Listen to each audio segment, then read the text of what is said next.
اس کی آنکھوں میں جھانکتا، ایک ایک لفظ چبا کر کہتا وہ کہیں سے بھی پہلے والا مستقیم نہیں تھا۔ دیا کی آنکھیں چھلک گئیں، بے بسی کے مظہر آنسو گال بھگونے لگے۔ آپ اتنا کیسے بدل سکتے ہیں مستقیم؟ وہ جیسے کراہی تھی۔ جواباً وہ بے رحم انداز میں ہنستا رہا۔ میں در حقیقت یہی تھا، تم نے سمجھنے میں غلطی کی ہے بس۔ ساری دنیا مفاد پرست ہے، میں نے کیا انوکھا کیا؟ کون ہے جو اپنی غرض کا غلام نہیں ہے؟ امانت کو دیکھا تم نے کیا کیا اس نے؟ میں نے اگر یہ کر لیا تو کیا ستم ہو گیا اب کہ وہ بولا نہیں، پھنکارا تھا۔ دیا ساکن کھڑی رہی۔ اپنے کمرے کی الماری کھول کر دیکھو، بیش قسمت ملبوسات سے بھری پڑی ہے، کوئی ڈھنگ کا لباس پہن لینا، ذرا شکل نکل آئے گی، ورنہ تمہاری شکایتوں میں ایک اور کا اضافہ ہو جائے گا کہ میں تمہاری بجائے شمائل کو کیوں دیکھنے لگا ہوں۔ اب چائے کا مگ اٹھا کر ہونٹوں سے لگائے ہوئے بے رخی سے کہتا وہ مڑ کر کچن سے نکل گیا۔ دیا کا سکتہ مزید گہرا ہو گیا تھا۔ بے شرمی اگر ڈھٹائی اختیار کر لے تو پھر اسے جڑ سے اکھاڑ پھینکنا مشکل ہی نہیں ناممکن بھی ہو جایا کرتا ہے۔ دیا کو لگا اس کی امیدیں ڈگمگانے لگی ہیں، وہ ہار سے اور قریب ہوئی تھی۔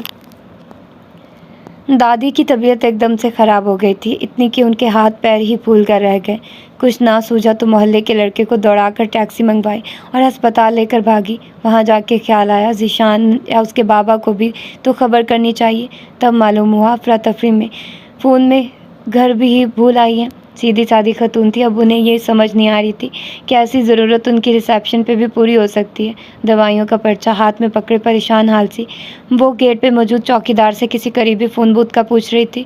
جب پاس سے گزرتے عبدالماجد کی نگاہ ان پر پڑی تھی اور وہ خود ان کی جانب بڑھنے اور اپنی خدمات پیش کرنے سے کسی طرح باز نہیں رکھ سکتے تھے۔ بچھڑ کر پھر نہ ملنے والے نے انہیں اتنا ہی تبدیل کر دیا تھا کہ وہ سرِ راہ بھی یوں ہی خدمت خلق کے لیے خود کو وقف کر چکے تھے اور بدلے میں بس اسی کی واپسی، اسی کی ملنے کی دعا کی التماس کیا کرتے۔ اس کی ماں نے تو عرصہ ہوا مستقل بستر سنبھال کر اس کی پشیمانی اور احساس جرم کو وہ کوڑا بنا دیا تھا جو برستا تھا تو اپنی صفاکی و بے رحمی پر دھیان نہیں لگاتا تھا۔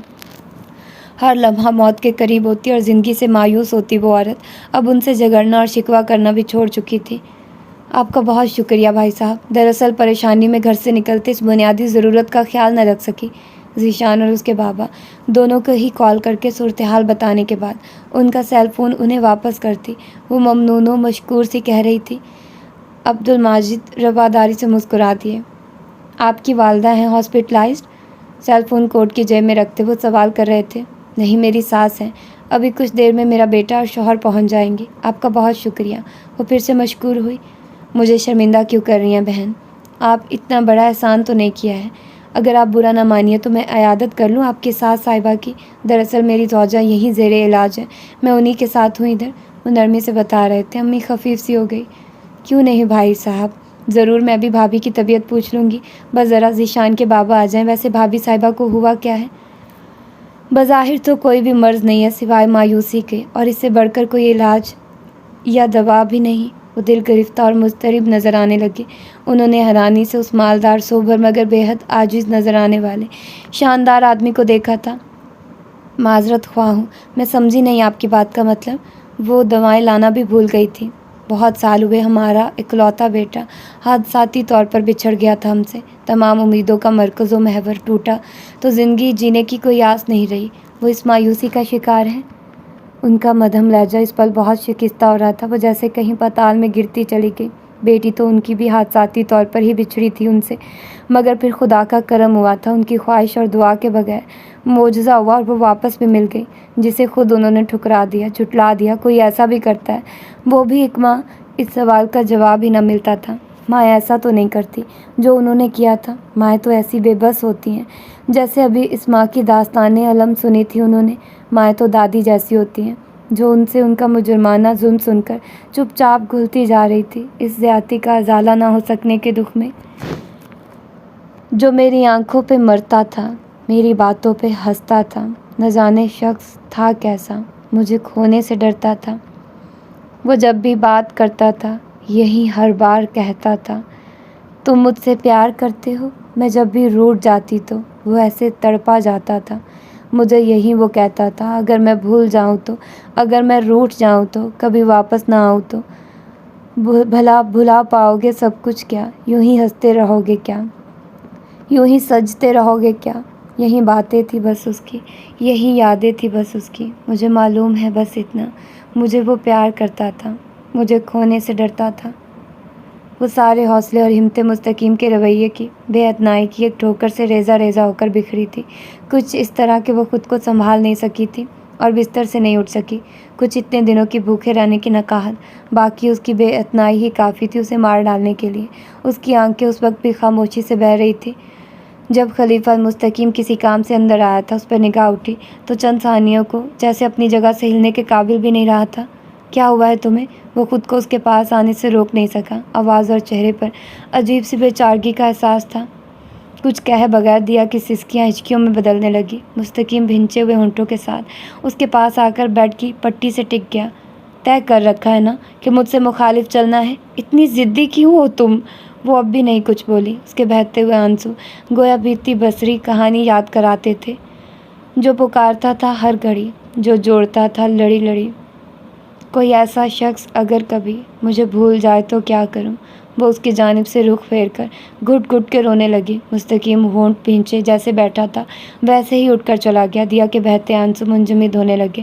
اس نے جانا تھا شاید اب مستقیم کو اس کی بالکل بھی ضرورت نہیں رہی تھی. یہ احساس بہت روحان سا کر دینے والا تھا، بہت گہرائی تک خالی کر دینے والا، مار ڈالنے کو کافی. میرا محسن وفا کا یوں صلہ مانگتا ہے جیسے سورج کی جگنوں سے ضیاء مانگتا ہے. میرے بے نور خیالوں کو اجالا دے کر وہ میرے کچے گھروندوں کا دیا مانگتا ہے. ماندے دل جسے سینے میں دھڑکتا پاؤں، جانے کیوں مجھ سے بچھڑنے کی دعا مانگتا ہے.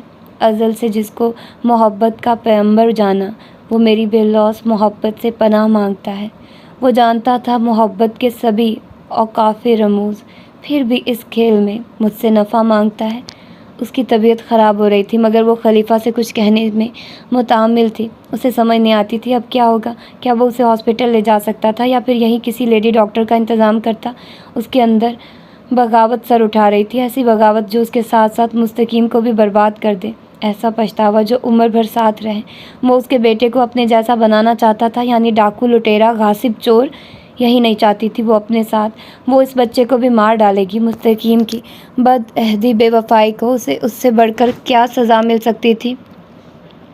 دکھ اور مایوسی نے اسے جنونی بنا ڈالا تھا. اس کے پہلو میں درد کی لہریں اٹھ رہی تھی جنہیں خود پر ضبط کرتی وہ برداشت کر رہی تھی، مگر اس کی یہ ہیجانی کیفیت زیادہ دیر برقرار نہیں رہ سکی. اس نے اپنے آس پاس مخصوص ہلچل اور افراتفری سی محسوس کی. اسے سمجھنے میں، جاننے میں قطعی دشواری نہیں ہوئی. ٹھکانہ بدل لینے کے بعد یہ پہلا موقع تھا کہ وہ لوگ اس ارادے سے نکلنے والے تھے، خود خلیفہ بھی، یعنی ایسی کیفیت میں جبکہ اسے دیا کی طبیعت خرابی کا بھی علم نہیں تھا. اس کا یہاں سے کہیں گھنٹوں کے لیے غائب ہو جانے کا خیال بہت ہی سنسنی خیز خوف میں مبتلا کر دینے والا تھا. دیا کو اپنی کچھ لمحوں قبل کی شدید سوچ یکسر بھول گئی. خلیفہ، وہ بہت عجلت میں اندر آیا تھا اپنے ہی کسی کام سے. جب دیا نے بے ساختہ اسے پکارا وہ رکا تھا مگر پلٹ کر اسے نہیں دیکھا اور آگے بڑھ کر الماری کے پاس جا کر کھڑا ہو گیا. اس کی آواز، کہاں جا رہے ہیں؟ اس کی آواز خدشات، خوف اور تکلیف کی شدت سے کانپتی تھی. جب ایک بات کا پتہ ہے تو پھر بیکار سوالوں کا مقصد؟ خلیفہ پہلے ہی چڑا بیٹھا تھا، اسی لحاظ سے عمدہ جواب دیا. دیا نے برا نہیں منایا، آگے بڑھ کر اس کے قریب آ گئی. جہاں بھی جا رہے ہیں مستقیم، مت جائیے، میری طبیعت ٹھیک نہیں ہے. اس کی آواز ہی نہیں کانپتی تھی، وہ خود بھی لرز رہی تھی. اس کا زرد ہوا چہرہ ہر لمحہ پسینوں میں ڈوب رہا تھا. مستقیم اسے دیکھتے ہوئے چونک کر رہ گیا. تم نے پہلے کیوں نہیں بتایا مجھے؟ اس کے لہجے میں، انداز میں جھنجھلاہٹ اتر آئی. دیا نے جواب نہیں دیا، ہونٹ کاٹتی رہی، درد سہتی رہی. رکو ذرا، آتا ہوں میں. وہ تیزی سے پلٹا تھا. جب دیا گھبراہٹ زدہ انداز میں اس کے بازو سے لپٹ گئی تھی. مجھے چھوڑ کے مت جائیے مستقیم، مجھے بہت ڈر لگ رہا ہے. وہ جیسے بلکی تھی. مستقیم اسی لحاظ سے جھلا گیا. پاگل ہو دیا، چھوڑو مجھے. وہ اس پر برسا تھا، پھر پوری قوت سے وہیں کھڑا کھڑا دھاڑا. شمائل، شمائل. دیا کھڑے سے لڑکھڑا کر نیچے بیٹھ گئی. مستقیم فطری طور پر اضطراب کا شکار ہوا تھا. دیا سنبھالو خود کو، شمائل ہے نا، وہ لیڈی ہیلتھ ورکر رہ چکی ہے، یہ اس کے لیے مشکل کام نہیں ہوگا. وہ لمبے لمبے سانس بھر رہی تھی جب مستقیم نے اس کے پسینوں میں بھیگتا چہرہ تھپ تھپا کر تسلی سے نوازا تھا. یہی وہ لمحہ تھا جب امانت کے ساتھ شمائل نے بھی اندر قدم رکھا تھا اور دیا کے اوپر محض ایک نگاہ ڈال کر ہی وہ صورتحال کو سمجھ کر جیسے مسکرانے لگی تھی. اس کا مطلب تمہارا بچہ بالآخر آ رہا ہے دنیا میں؟ اس کے لہجے میں عجیب سی کاٹ، تلخی اور چبھن کے ساتھ رقابت کا بھی احساس تھا، جسے ظاہر ہے مستقیم نہیں سمجھ سکتا تھا۔ تم اسے ہینڈل کر سکتی ہو شمائلیہ؟ کیسی باتیں کرتے ہو خلیفہ مستقیم، بے فکر ہو کر جاؤ، واپسی پر خوشخبری تمہاری منتظر ہوگی۔ اس کی آنکھوں میں ایک عجیب سی چمک اتر آئی۔ بے فکر ہو کر جاؤ، ایسی جیسے اپنا شکار جال میں پھنستا دیکھ کر کسی درندے کی آنکھوں میں اتر آیا کرتی ہے۔ دیا کی یوں ہی بے قرار سی نگاہ اس پر جا پڑی جو وحشت بھرا خوف سمیٹ لائی۔ اس نے بے اختیار خلیفہ کا ہاتھ اپنے کامتے ہاتھ میں دبوچا تھا۔ مجھے ہاسپٹل لے جائیے مستقیم۔ دماغ ٹھیک ہے؟ جو حالت ہے تمہاری اور جتنا دور ہے ہاسپٹل، راستے میں ہی جان ہار دو گی۔ شمائل نے بلا دریغ اسے جھاڑ پلائی تھی۔ دیا کی سانس سے ڈوبنے سے لگی۔ اس نے بے جارکی کے عالم میں خلیفہ مستقیم کو دیکھا تھا جو امانت کے اشارہ کرنے پر اٹھ کھڑا ہوا تھا۔ پلیز خلیفہ، مجھے چھوڑ کر مت جائیے، پلیز۔ وہ کچھ اس شدت سے ایسی بے قراری سے روئی کہ مستقیم بے چین ہونے لگا تھا۔ تم جاؤ خلیفہ، اسے میں سنبھال لوں گی۔ شمائل نے آگے بڑھ کر اس کے ہاتھ سے خلیفہ کا ہاتھ چھڑوایا جسے وہ چھوڑنے پہ آمادہ نظر نہیں آتی تھی۔ میں مر جاؤں گی خلیفہ، مجھے ڈر لگ رہا ہے، پلیز مجھے اکیلا نہ چھوڑیے۔ آنسو آہیں، سسکیاں، خلیفہ کا مضبوط دل سینے کے اندر ڈولنے لگا۔ یہ ہمارا پہلا مشن ہے خلیفہ، اور اسی قدر اہم بھی، اور میں ہرگز بھی اسے کسی جذباتیت کی نظر ہوتے نہیں دیکھ سکتا۔ امانت کا موڈ آف ہونے لگا تھا۔ اسے متحمل و متذبذب دیکھ کے خلیفہ کا چہرہ اچھا خاصا پھیکا پڑا۔ اب وہ نہیں تھا، سربراہ امانت تھا، اور خلیفہ اس کے حکم کا پابند بھی۔ تم چلو، آتا ہوں میں 5 منٹ میں۔ وہ امانت سے نظریں چار کیے بنا بولا تھا۔ دیا کی سانسیں اتل پتل ہو رہی تھی۔ وہ بڑی مشکل سے حلق سے امڑتی چیخیں دباتی تھی۔ دیا، تھوڑی دیر کی بات ہے میری جان، سب ٹھیک ہو جائے گا، حوصلہ کرو۔ وہ اس کا گال بہت نرمی اور آسان سے تھپک رہا تھا اور امید اس کے ہاتھ میں پکڑاتا تھا۔ دیا نے ڈوبتی ہوئی نظروں سے اسے دیکھا اور نکاہت بھرے انداز میں سر ایک جانب ڈال دیا۔ میں مر رہی ہوں مستقیم، اگر میں مر گئی تو؟ خلیفہ، تم آتے کیوں نہیں ہو؟ باہر سے امانت کی دھاڑ ابھری تھی جس نے دیا کی آواز کو دبا لیا تھا۔ اللہ سب بہتر کرے گا، بس ہمت سے کام لینا، پھر ملیں گے، فی امان اللہ۔ وہ اس کا ہاتھ دبا کر پھر اسے چومتا ہوا پلٹ کر تیز قدموں سے باہر نکل گیا۔ دیا کی آنکھیں حیرت سے پھیل گئی، یوں جیسے یقین نہ آتا ہو وہ ایسی بے بسی کی کیفیت میں چھوڑ کے جا سکتا ہے۔ اس کے چہرے پر ہیجان سا در آیا، درندوں کی بستی میں اپنے تنہا رہ جانے کے وحشت انگیز خیال کے باعث۔ شمائل اسے اپنے جانب آتی نظر آئی تو اس پہ موت کی غشی طاری ہونے لگی۔ اسے وہ مسیحا نہیں، موت کا فرشتہ لگی تھی جو جان لے کر ہی ٹلتا ہے۔ وہ اس کی نفرت، اس کی قدرت اور رقابت محسوس کر چکی تھی۔ اسے لگا تھا اس بے رحم شفاق عورت کو کھل کر کھیلنے کا موقع میسر آ گیا ہو۔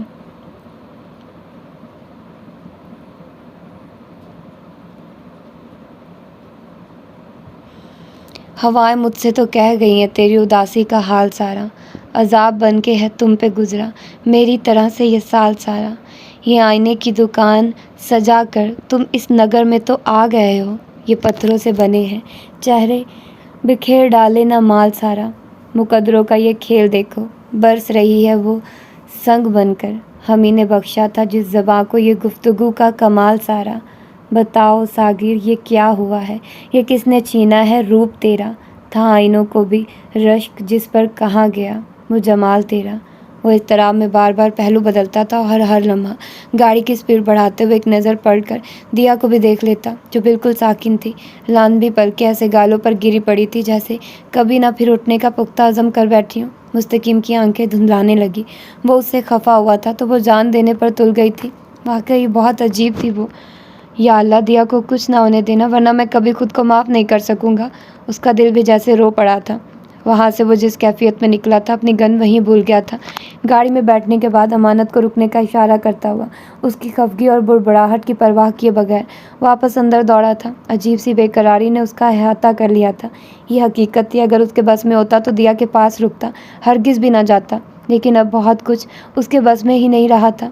غم و غصے مایوسی میں اٹھا ہوا ایک جذباتی قدم اسے ہی نہیں شاید اس کی نسلوں کو بھی رہن رکھوا چکا تھا۔ اسے ایک دم سے بہت سارے پچھتاوے نے آن لیا۔ اس کا دل چاہا ہر شے پر لعنت بھیجے اور دیا کو لے کر وہاں سے بھاگ جائے۔ اللہ کے لیے رحم کرو مجھ پہ، میں نے تمہارا کچھ نہیں بگاڑا، میری تم سے کوئی دشمنی بھی نہیں، پھر کس بات کا بدلہ لے رہی ہو مجھ سے؟ ابھی وہ دروازے کے قریب پہنچا ہی تھا جب اس نے دیا کی درد میں ڈوبی آنسوؤں سے بھیگی نکاہت زدہ سے سکتی آواز سنی تھی۔ اسے کیا سمجھ آئی وہ اس طرح سے گڑ گڑ کر کس کی منت کر سکتی ہے؟